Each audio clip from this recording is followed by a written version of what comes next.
everyone, welcome to Jagran Josh channel. Today we are going to talk about Union Budget. It is an explainer kind of video where you will get to know about what is Union Budget, what are the constitutional mandates, what are the types of budget and every other detail. So let's start with what is Union Budget. It is just an annual financial statement of the government expenses and revenues. So every year the Government of India presents one of its most important documents, which is called the Union Budget. It affects education, development, welfare and the economy as a whole. This presentation breaks down what the Union Budget is, what are its mandates, what are its constitutional mandates and what are the economic effects of the budget. So let's understand what is the Union Budget. So first of all, we should know about what are the constitutional mandates of Union Budget.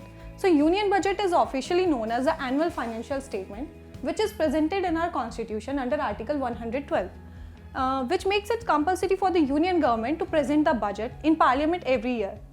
You can think of it as a government balance sheet. So what are the day-to-day expenses of the government, what are its incomes, from where does the government generate its income sources and everything else. Since 2017, the Union Budget has been presented on 1st February every year.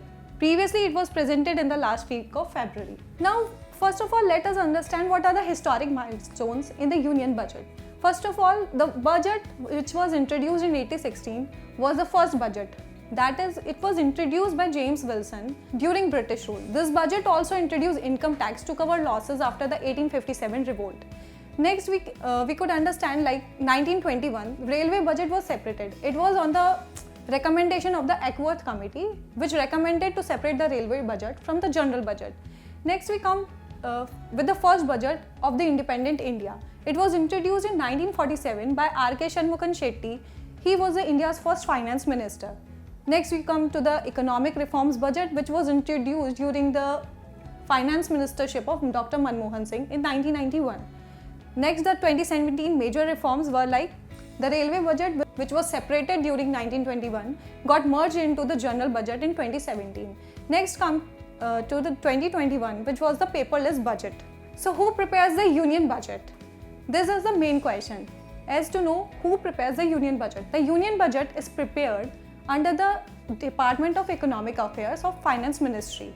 This specialized division coordinates with all ministries and departments to compile the government's comprehensive economic and expenditure data. So the data collection is done by the budget division and the analysis and planning is done by the Department of Economic Affairs. Finally, the cabinet gives approval to the budget and it was finally released in the parliament. Now, understanding the budget components. So we should know about what are the budget components, like what all things cater to the budget. So understanding the budget components. Budget estimates are the projections for the upcoming year. This means what are the government plans कि अगले साल आने वाले साल में government क्या plan कर रही है, उसके कैसे कैसे एक्सपेंडिचर्स होंगे और कौन कौन से सोर्सेज ऑफ इनकम वो जनरेट करने का प्लान है. रिवाइज्ड एस्टिमेट्स जो कि बेस्ड होते हैं हमारे प्रीवियस ईयर एस्टिमेट्स पे. प्रीवियस ईयर के बजट में गवर्नमेंट ने जो आपके एक्सपेंडिचर्स और इनकम्स जनरेट किए हैं उसके बेसिस पे कुछ रिवाइज करना है या कुछ उन एक्सपेंडिचर्स में और एड ऑन करना है या डिक्रीज करना है, वो रिवाइज एस्टिमेट्स के अंडर आता है.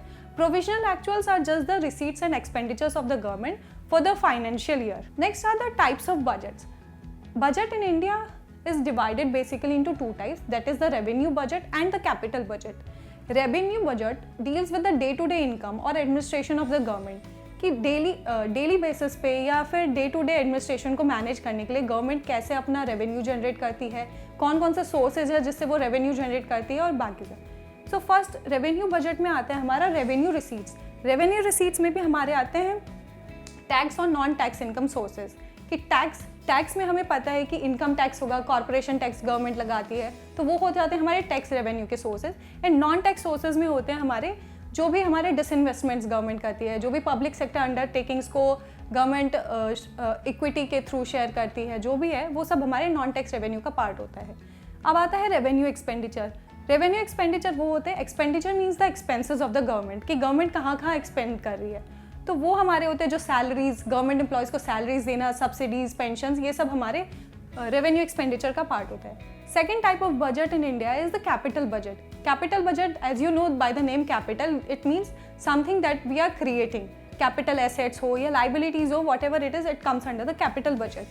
So it shows how the government creates assets and liabilities for long-term development and growth. Long term development से हम ये समझते हैं कि कोई भी इंफ्रास्ट्रक्चर है जो गवर्नमेंट क्रिएट कर रही है तो वो हमारे लॉन्ग टर्म में कितना होगा, जैसे कि सागरमाला प्रोजेक्ट है या फिर कोई भी एक्सप्रेसवे गवर्नमेंट बना रही है, तो वो सब हमारे कैपिटल बजट का पार्ट होता है। तो कैपिटल बजट भी 2 पार्ट्स में डिवाइडेड है, capital receipts and expenditure. Receipts are the parts जो हमें बताते हैं कि एसेट्स कैसे क्रिएट हो रहे हैं या फिर लाइबिलिटीज़ है तो वो किस पार्ट में आ रही है। एसेट्स जो मैंने आपको बताया कि इंफ्रास्ट्रक्चर क्रिएशन है वो आपके एसेट्स का पार्ट है। लाइबिलिटीज़ आर जो भी गवर्नमेंट की बोरोइंग्स है फ्रॉम वर्ल्ड बैंक और IMF और फ्रॉम RBI ऑल्सो, या फिर कमर्शियल बैंक से जो भी बोरोइंग्स होती है वो हमारे कैपिटल रिसीट्स का पार्ट होते हैं। Capital expenditure are the expenses that generate long term assets, infrastructure creation, और इन सब के लिए जो भी हम एक्सपेंसेस कर रहे हैं वो कैपिटल एक्सपेंडिचर के अंडर आता है। Next is a journey of budget through parliament, और वी कैन से कि प्रोसेस क्या है, बजट कैसे हमारे पार्लियामेंट में पास होता है, कब प्रेजेंट होता है, कैसे पास होता है। तो हमें पता है कि 1 फरवरी को फाइनेंस मिनिस्टर जो है प्रेजेंट करता है हमारे बजट पार्लियामेंट में, which is a long term speech. उसके बाद की जर्नी क्या है वो हम इसमें देखते हैं। So the budget goes through a systematic multi stage process in parliament. अब ये मल्टी स्टेज प्रोसेस क्या है, पहला हो गया प्रेजेंटेशन जो हमारी फाइनेंस मिनिस्टर इस समय निर्मला सीतारमन है वो प्रेजेंट करेंगी budget on 1 February. Then there will be a general discussion in the parliament on the budget, इधर it can be clause by clause, और जो मेजर पार्ट्स होंगे या फिर उसको उठाकर उस पर डिस्कशन होता है या फिर क्लॉज बाय क्लॉज डिस्कशन होती है। उसके बाद आता है जब जनरल डिस्कशन हो जाता है उसके बाद रिसेस दिया जाता है, so that there are parliamentary standing committees जो उनकी स्क्रूटिनी करती है। जो हमारा बजट प्रेजेंट किया गया है उसको स्क्रूटिनाइज करने के लिए देर आर कमिटीज़ जो हर डिपार्टमेंट की अलग अलग होती है, वो बजट को स्क्रूटिनाइज करेंगी। देन जब इसके लिए 3 to 4 वीक्स का टाइम दिया जाता है। स्क्रूटिनी के बाद थ्रू द पार्लियामेंट्री कमिटीज़ फिर प्रोसेस आता है वोटिंग ऑन ग्रांट्स। जो वोटिंग ऑन ग्रांट्स है, जो भी उसमें बजट में एलोकेशन है कि कितना पैसा कंसोलिडेटेड फंड ऑफ इंडिया से गवर्नमेंट निकालेगी, कितना यूटिलाइज करेगी, कहाँ एक्सपेंड करेगी या कहाँ पे किस तरह से उसको यूटिलाइज करेगी, वो सब के लिए वोट करना इंपॉर्टेंट होता है। वोटिंग जो होती है वो सिर्फ लोकसभा के मेंबर्स करते हैं। So voting on demand for grants जो कि सिर्फ लोकसभा में होता है। उसके बाद आता है हमारा अप्रोप्रिएशन बिल। अप्रोप्रिएशन बिल का मतलब ही यही है कि हम कोई भी पैसा ऐसे ही सरकारी खजाने से नहीं निकाल सकते, उसके लिए बिल पास करना होता है जिसको कहते हैं appropriation bill. It allows the government to withdraw money from the consolidated fund of India. जितना भी गवर्नमेंट का पैसा है जो वो इनकम के थ्रू जनरेट कर रही है, टैक्सेस के थ्रू जनरेट कर रही है, वो एक फंड में जाता है जिसका नाम होता है consolidated fund of India. Then appropriation bill pass होने के बाद एक फाइनेंस बिल आता है to legalise all the expenses of the government, कि वो पैसा निकाल सकते हैं, खर्च कर सकते हैं, उन सबको लीगलाइज करने के लिए एक फाइनेंस बिल पास होता है which gives legal effect to the taxation proposals, financial measures for the following year. Now lastly we should understand what is an interim budget. Election year या फिर जनरल इलेक्शंस जब होते हैं लोकसभा के specially, उसमें क्या होता है कि जो गवर्नमेंट होती है उसके पास इतना टाइम नहीं होता है कि वो फुल ईयर या फुल फाइनेंशियल ईयर के लिए बजट प्रेजेंट कर सके। उस टाइम पे गवर्नमेंट को क्या करना होता है कि उनको एक बजट प्रपोजल देना होता है for the upcoming 4 to 5 months, या फिर जितने भी टाइम में इलेक्शंस हेल्ड होने वाले होते हैं उतने टाइम पीरियड के लिए वो एक इंटरिम बजट निकालते हैं।